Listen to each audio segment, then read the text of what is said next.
Welcome to Landman Now, podcasting the profession, brought to you by the American Association of Professional Landmen. I'm your host, Chad Smith, and this episode kicks off season 2 of our Landman TV series companion podcast, where we take a closer look at Paramount's Landman and separate fact from fiction, highlighting the real work behind the drama.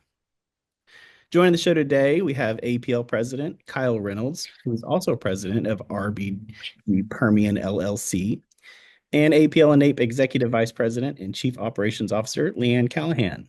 So thank you both so much for joining us today. Before we get started, if you don't mind giving the audience a little bit of information about yourselves. Kyle, if you'd like to go first. Great. Thank you, Chad. Thanks for having me on. Again, I'm Kyle Reynolds. I kind of wear a lot of different hats. I'm an attorney of counsel with the Bryant Moore Law Firm in Arkansas. As Chad mentioned, I also own a oil and gas company. We do mainly non-op and minerals in Texas, New Mexico, and Oklahoma. Also do a lot of other stuff in real estate and kind of stay busy with a lot of things. But the reason I think that I've asked to join the show today is I'm serving my 1 year term as president of the American Association of Professional Landmen. Thanks again for joining us. And Le'Ann, if you want to tell audience a little bit about yourself. Oh, you're on mute. This is not my first rodeo, but you think it is. So I'm Le'Ann Callihan, and I'm the Executive Vice President and COO of AAPL and NAPE. And I've spent my career working with landmen, even though I'm not a landman. I've learned a lot from them over my 34 career at AAPL, and I'm excited about season 2 because I'm thrilled that the land profession is finally getting its due of notoriety that it deserves with this new TV show. Absolutely, yeah. It's exciting because I think season 1 was pretty well received, and it showed a lot of people, I think, just how important the energy industry is to their day-to-day lives. And now season 2, I thought had a pretty great opening episode. What did y'all think about that? Yeah, I thought it was good. I think it kind of picked up right where last season left off and kind of moves the story forward, but integrated some other drama and questions. I think just from the get-go to kind of see what may shape this season. Yeah, Leanne, what did you think? Yeah, I love that the show continues to spotlight the land profession.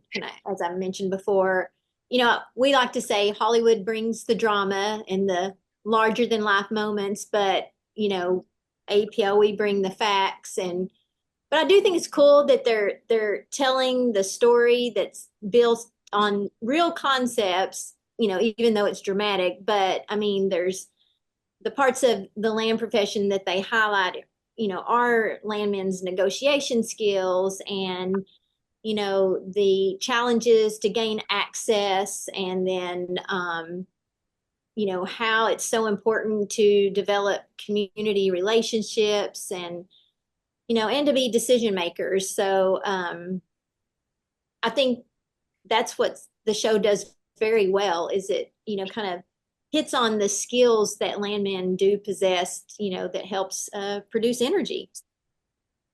Yeah, it actually shows some of those things that a lot of shows leave out when they're highlighting a certain industry.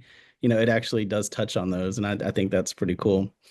Um, so one of the first things I wanted to talk about in this episode, towards the beginning, was Cammy takes over, right? So in season 1, Monty, John Hamm's character, he passes away, and his wife Cammy now is she's the owner of the company. Um, and from what we can gather, she doesn't have a ton of real world experience outside of her marriage to Monty, but she seems very smart and capable.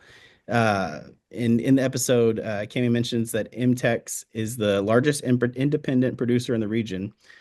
So a question I had was, because they're independent, I'm assuming that's why she was able to just step in and take over after Monty's death without having to get some kind of permission or anything like that. No, I think that's one of the things that was a little unclear, and I'll be honest, I only watched the episode once, so I may have to go back and see some of the exact language. But So an independent oil and gas producer is one that just produces the wells and isn't fully integrated. So they don't own the midstream arm or a downstream arm. So you think of a large corporation like Chevron, where they're actually drilling the wells, moving the product, refining the product, and then you see their commercial convenience stores on the corners. And so that's kind of the difference between independent and integrated. So that wouldn't have been the reason. I think there is still kind of a question of the size that they are, because they seem to be moving billions of dollars, but really only have 4 or 5 employees that we've seen. Um, but it sounds like their rationale was that she was co-signing all of the notes, all of their loans, and co-signing all the agreements. And so everything would have just passed to her. I do wonder a billionaire family not having an estate plan or a trust in place or something else that would have slowed this process down. But again, it's Hollywood, and we didn't need a full episode of probate and sitting in courtrooms. And so we just, with the stroke of a pen and him saying it, so we move forward. So now Cammy's in charge, and we get to see what she's able to do this year. Yeah, and she seems like I love that line where she says, you know, you may have known Monty, but I'm meaner and everything. I mean, Yeah. that was great, and that kind of kind of shows Taylor Sheridan, I think, is very good at writing a strong female character. And to me, it looks like he nailed it again with Cammy's kind of leadership arc. Leann, what did you think about that? Well, I loved it. And kind of as Kyle said, we didn't have to have all the background to know that she's going to be a badass, and that is typical Taylor Sheridan, which I mean, I love that because, you know, typically the energy business, has been male dominated, as we know. And so, but there are so many strong female leaders. And so I'm anxious to see what she can serve up and to show the difference between how she's going to be the decision maker, kind of in contrast to the storyline with Tommy's wife. It's Mhm. both strong, but in different ways. And I'm glad they're incorporating Cammy into the business role. Yeah, Demi We'll have Moore to. is such a great actress. I'm so glad to see her finally get like a bigger role in the show. Yeah, for sure. Leanne, we'll have to see if we can get Cammy to come speak at the Women in Energy event next year, as now that she's taken over as CEO and president. So I would love that. That I would mean, be I'm a great. huge Demi Moore fan as it is, and again, I'm super excited because this cast in this show is becoming, I mean, as Billy Bob Thornton put it, it's a phenomenon. He was interviewed for USA Today and APL, and this podcast got a shout out, which is really cool. But Billy Bob Thornton, Demi Moore, John Hamm, now Sam Elliott, like it's just crazy. And then what was great timing for us is this is Demi Moore's kind of resurgent, after her hit movie The Substance. So her taking a bigger role, it's just perfect timing for us as we try to promote the real land professional, in the real life of a landman and what the important role of a landman, because of this show, we're able to do that to the general public. So I'm excited. Yeah, no, it's been great.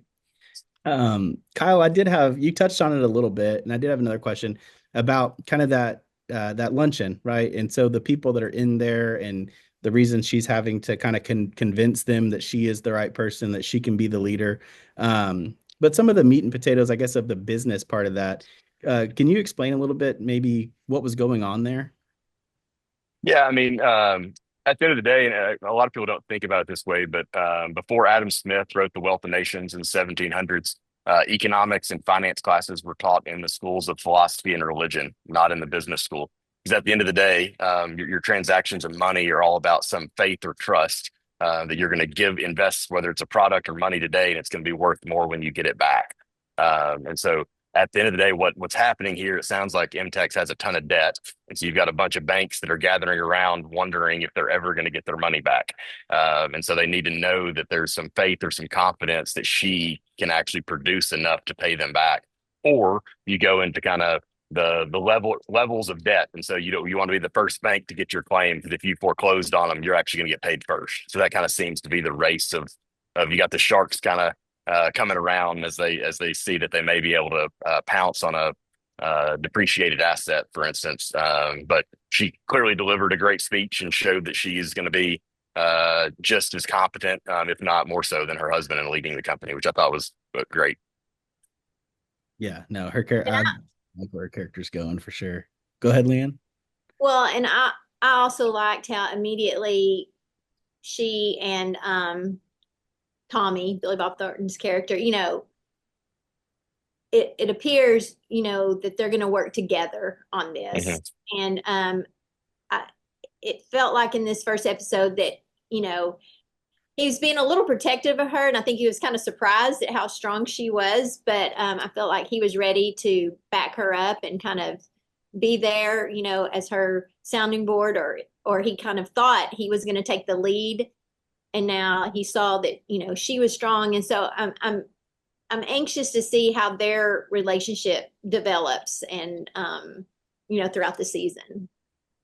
Yeah, and he kind of tells her in the car, he's like, if somebody tries to sell you, just tell them to call me. And she's like, well, I need to learn the business. He's like, well, Monty's made a lot of enemies, so all the bad deals are going to go to you, and the good deals are going to go to me. And so, Mhm. yeah, he's kind of helping her along, but he also sees kind of the realistic aspects of what's going to happen here. Um, this made me think historically, how has it gone down when there's a big shakeup at the top of a company? Is it common for them to continue to be successful, or is it more likely that they're going to have a rocky road? Do they sell off all their assets and just try and stay afloat, or is that just something that every company is different and there's really no way to say? I think it really depends on kind of the culture and structure of the company. Just this week, Doug McMillan announced he's retiring as CEO of Walmart. Walmart's not going to miss a beat. Just the way that thing is set up. John Furner's been there, I think, 17 years. Nobody's. It's not like he's going to come in with new agenda and new personnel. And the companies that struggle are normally ones that were founded by like a charismatic leader, and just never really gave up any control and never taught anybody to be their replacement. I was at Chesapeake Energy when Aubrey McClendon was ousted, and they have transformed and are Expand Energy now and are a very healthy company. But they had a rocky 10 years as they were adjusting from this founder driven, larger than life character, and then trying to actually run a real business with real processes and clean up some of that stuff. And they had the same issues. We were talking about Amy having to give confidence to the debt holders. Chesapeake did go through a bankruptcy. And that same kind of mentality is shifting from a single leader versus an entity driven by, again, structure, processes, and a strategic plan. Yeah. And I would like to point out for the listeners that don't know, Aubrey McClendon was a landman. It's true. This is true. So, which is part of this arc too of his story of, he was a landman and now he's the head of that company. So, and a larger than life character. But I think Aubrey McClendon was even larger than life than Billy Bob's character. So, Yeah. Well, great Leanne, story. that is a perfect segue to my next question, which in season one, Tommy goes from being just kind of just a landman out in the field to now being president of the company. And we know that he's been really running the show for the most part behind the scenes of Monty and everything. But it doesn't look like he'll miss a beat when transitioning into this new role. But how likely or how often is it that somebody starts as a landman and does move up to the president in a situation? I mean, I know you just mentioned with Chesapeake, but is that a pretty common occurrence or? Except for Leanne or for me, or fair game for anybody. Whoever whoever That one's wants to out. take it, you're good. Yeah. So in most energy companies, they are run by engineers or accountants, with a heavy emphasis on the numbers drive everything. But I think more and more you're seeing companies understanding that the importance of land, understanding your contracts, and getting the rights or the access to develop that project is important. So I do think you're seeing more, um, even if they don't identify as landmen, that they may have gotten a degree in geology or gotten a degree in engineering, but took over the role of kind of running a land department because they understand that they need to know how that works to be able to run a company. Yeah, so it's not out of the ordinary for that to happen. Mhm. And Yeah. Kyle, wouldn't you say a lot of landmen are entrepreneurs, and so it may not be that they, you know, run Chevron or a company like that, but they can go out on their own and become a billionaire, if you will, Mhm. running their own company, doing their own deals. I mean, we know landmen who've done that, and Mhm. then again in this show, the son Cooper, I think he's starting out, and it looks like he's trying to do some things on his own.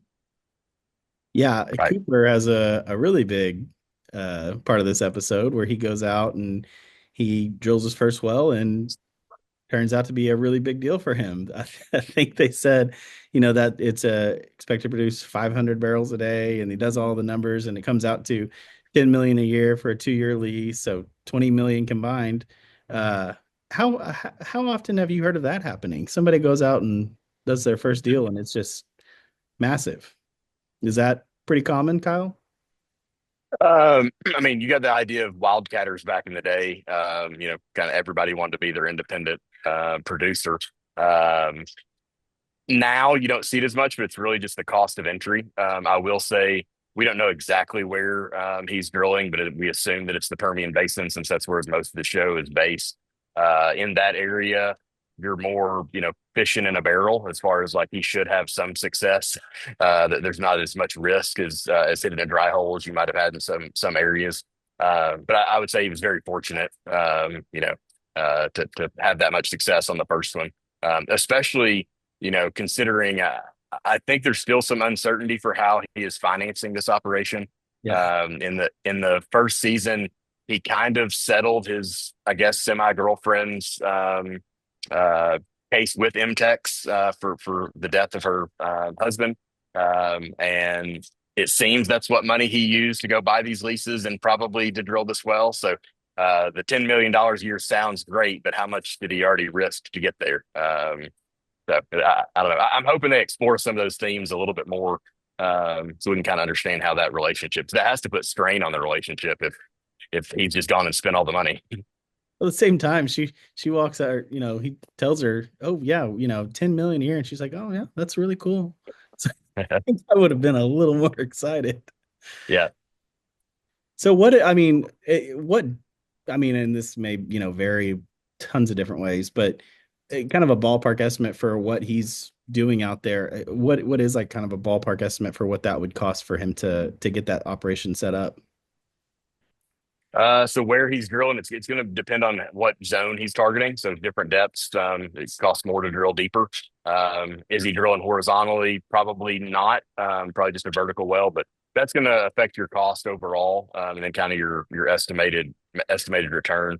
Um, Again, those vertical well costs could be as low as you know 1.5 to $2 million on the horizontal side. If they're deep, could be 12 to 14 million.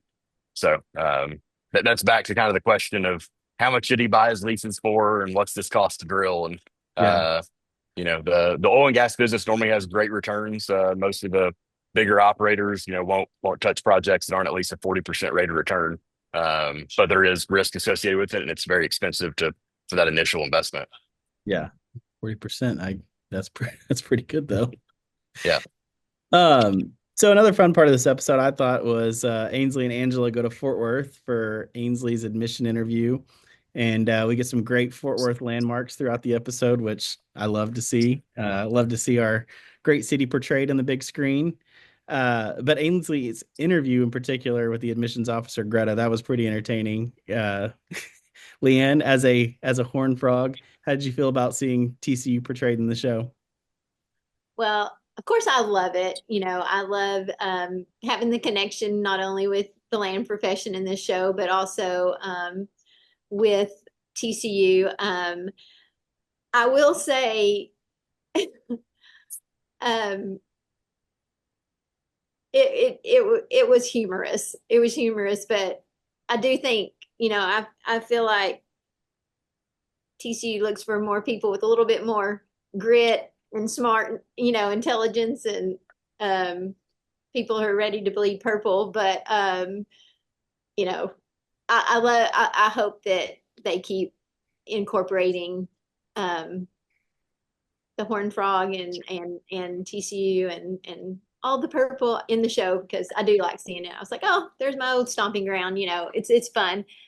And I do like it because I hope that they touch on a lot of the universities are doing more and more for um, careers in the energy space for students. I'm on the board of the TCU Energy Institute, and they are doing some fabulous things. And I do hope that the show kind of touches on some of that too. APL, we actually have 13 accredited programs that where there's energy management curriculum. We give more than 250,000 scholarships every year to students at those universities whose careers are steering towards the land profession and the energy industry. So education is a big part of what APL, what we do, and we give scholarships and we support education initiatives, and so that part of it, I'm really happy to see. And so I don't know what her degree is going to be in, but I do hope they mention the Energy Institute. And, even at Tech, I think the fact that Cooper was at Tech and then he, decided he wanted to be a landman, it would have been nice if he would have been a member of our accredited program at Tech. So I love it. Wouldn't that be a twist on the show if Ainsley gets into TCU's energy management program and becomes a landman herself? Be good. It That'd be would be good. great. I mean, you know what? They could have a brother and sister, even though they butt heads, that would be a great storyline for them to start a company together. That'd be hilarious. Um, I think you mentioned it earlier, Leanne. Sam Elliott joined the cast this year, and it looks, I mean, I don't think they came out and said it, but it looks like that's probably Tommy's dad. Uh, it's and assuming they don't have like the closest of relationship, but maybe the passing of Dorothy, Sam Elliott's wife, and we're assuming Tommy's mother, maybe that brings them together, and he's gonna, impart some wise words on Tommy this season that, that's the answer to some question that Tommy's going to have. That's just kind of my theory. And this isn't so much a question, more so just like what do you guys predict is going to happen this year on the show? I'm not really sure. I think it's funny you mentioned Ainsley maybe being the landman. That's still kind of one of the things I wonder if we're going to see portrayal of a lot of the different roles and jobs that landmen take. You got Tommy somewhat being more of a surface right away, and now moving up in the company. His son, we see him taking leases, putting deals together, but now he's operating. It's like, are we going to find out that TL, his dad was actually maybe more of a independent contractor, a broker, working for other people. I don't know, but I think it's just interesting to see that each of the characters kind of continue to somewhat be land adjacent, even if they aren't full in the middle of it. And the show's called Landman, so I think we're going to have more to come to find out exactly who the real star of the show is. Yeah. Leanne, any predictions or anything you're wanting to see, or just any kind of comments about where you think the direction of the show's going? I could see uh, Sam Elliott's character and Tommy probably having a strained relationship, but them coming together through the children, especially Cooper. Maybe that's who Cooper turns to is Sam Elliott's character, for advice, and then at the same time, weave in that, try to bond create the bond between Tommy and Cooper, even make it even stronger, through Sam Elliott's character. Yeah, I could see that happening. Well, yeah, it's exciting to have the show back, and see where this is all going. But before we get wrapped up, I know we've mentioned a couple things about APL, but for anybody who's new and maybe listening, maybe doesn't know as much about APL, I just wanted to give them a little bit more information. And being that we are the American Association of Professional Landmen, uh, give them, yeah, some more information about APL and the land profession. So, Le'Ann, how does APL support and elevate the land profession? Well, I think one of the cornerstones of APL is its standards of practice and our code of ethics. Anyone who is a member of APL abides by that code of ethics, which is super important for this industry. Also, education and certification. Um, that's a huge benefit of being a member of APL. We provide superb education and training. You are able to become a certified professional landman through our certification program, which means better pay and also advancing your career, your knowledge. We also, our APL is the managing partner of the world's largest energy prospect expo called NAPE. And we, bring together buyers and sellers and, investors and every discipline in the energy industry together in one central marketplace to make deals happen, not just traditional oil and gas, but now other verticals, including renewables and minerals and non-op and Bitcoin and data centers and, all facets of the energy sector, all projects and representatives of all those sectors come together once a year at NAPE. And it's incredible. And Landman, are the driving force of that um, industry phenomenon called NAPE. I mean, it's incredible. $1 billion of deals have been done over the lifetime of NAPE. It started in 1993. I think we've talked about it before on this podcast, but it is just a reminder of the innovative spirit of land professionals. Landmen started NAPE in 1993 with a lot of naysayers, and it has grown into, as I said, the world's largest energy prospect expo.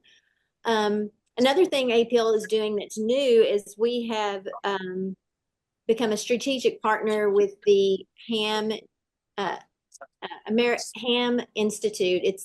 Excuse me. It's the Harold Ham American Energy Institute, and they started a new American Energy and AI initiative. And APL is a strategic partner in that, and it's bringing companies, energy companies, tech companies, um, you know, regulators. We met with Chris Wright, the energy secretary, um, and trying to put America at the forefront of this AI revolution, and energy is a big part of that. But it also starts with the land. So Kyle, you want to talk more about that? I mean, it's really been, it's new, but we're excited to have a seat at the table and to show the important role that the landman plays in, developing energy. Yeah, I think that's a good point. It's when AAPL was formed in 1955, its members were all made up of in-house landmen at oil and gas operating companies. But over time, the definition of land work was changed to include geothermal and critical and rare earth minerals, and now all energies. So looking at even commercial developments like data centers, and then also with lithium and kind of all the different aspects in the energy space, wind and solar, obviously. So it's an exciting time for folks that are interested in working in energy and understanding that land plays a critical role in all of those projects. Yeah. And what's cool is because landmen are, I like to call relationship experts, their skills transcend, across all of those sectors. So, when renewables became an important part of our energy mix, the landman skills work just as well in that sector as they do in traditional oil and gas or fossil fuels. And so the opportunity is really huge for people to learn about um, how to be a landman. And AAPL is the place to do that. Absolutely. Uh, so what is something that you would tell someone who's maybe been watching the show and thinking about becoming a land professional or is interested in the landman just in general, the work that they do? What's a piece of advice that you would give to them? Kyle, I'll let you go first. Yeah, I think I would start with, Leanne mentioned some of the skill sets. I mean, landmen are problem solvers and communicators, leaders, negotiators, innovators. So if that's something you enjoy or you identify, I think it's a good career path for you. Um, the other is kind of looking at a full spectrum of kind of where we stand in the energy space. So historically, the United States was dependent on other countries for our energy sources, and then about 10 years ago, we transitioned, at least on the oil and gas side, that we were independent. And so we were actually producing more and exporting some. And now we're reaching a point where we thought, as Chris Wright, Secretary, mentioned a second ago, started talking about this idea of energy dominance as he was coming into office. And I still think we're positioned for that. But with the projected increase of energy demand coming up, really to feed the data centers, we're looking at a probably 25 to 30% increase in the demand for electricity in the United States in just the next 3 years alone. And so we're going to need a lot of projects to come online to meet that demand. And what a lot of people don't think about, when you think about that as an American energy crisis, is that landmen are at the tip of the spear on all of those projects. They're working in the field 3 to 5 years before they come online to actually get the agreements in place. There's the old adage, without a lease, there is no grease. I've been telling people without a lease or a deed, there's no energy indeed. And so it's like we're going to have a lot of people working in this space if we're going to solve the energy crisis in America. Um, and last thing is I've kind of been on a lot of speaking engagements this year, is just reminding people that every energy project needs landmen, and all landmen should be AAPL members. So it's a piece of advice. Absolutely. Leanne, any parting information or parting advice? Well, I absolutely agree with Kyle that you know every landman needs to be a member of APL, and we want you because there's just power in numbers, and it only makes our association better, but also our profession better, and then the industry better. Um, it everybody always asks, what is a landman, and landman is a lot of things, but kind of a fun analogy that I came across is if energy development was like a blockbuster movie, Landman would kind of be like the screenwriters. You don't always see them, like Kyle said, because they're working on stuff way before the movie starts. And but without them, nothing moves forward because of the work that they do. So That's a great analogy. Yeah. exciting time. Well, good deal. Well, hey, thank you both so much for joining us today and giving the listeners a little bit of knowledge and separating, like we like to say, the fact from the fiction on the show. Thank Thanks you for for having having us. Yeah. Well, that wraps up this episode of Landman Now, podcasting the profession. Thanks for listening, and a big thank you to our guests again for sharing their time and insights. If you enjoyed today's conversation, be sure and subscribe so you don't miss any future episodes. You can also learn more about APL and our resources and our membership opportunities by visiting landman.org. Until next time, I'm Chad Smith, and this has been Landman Now, podcasting the profession.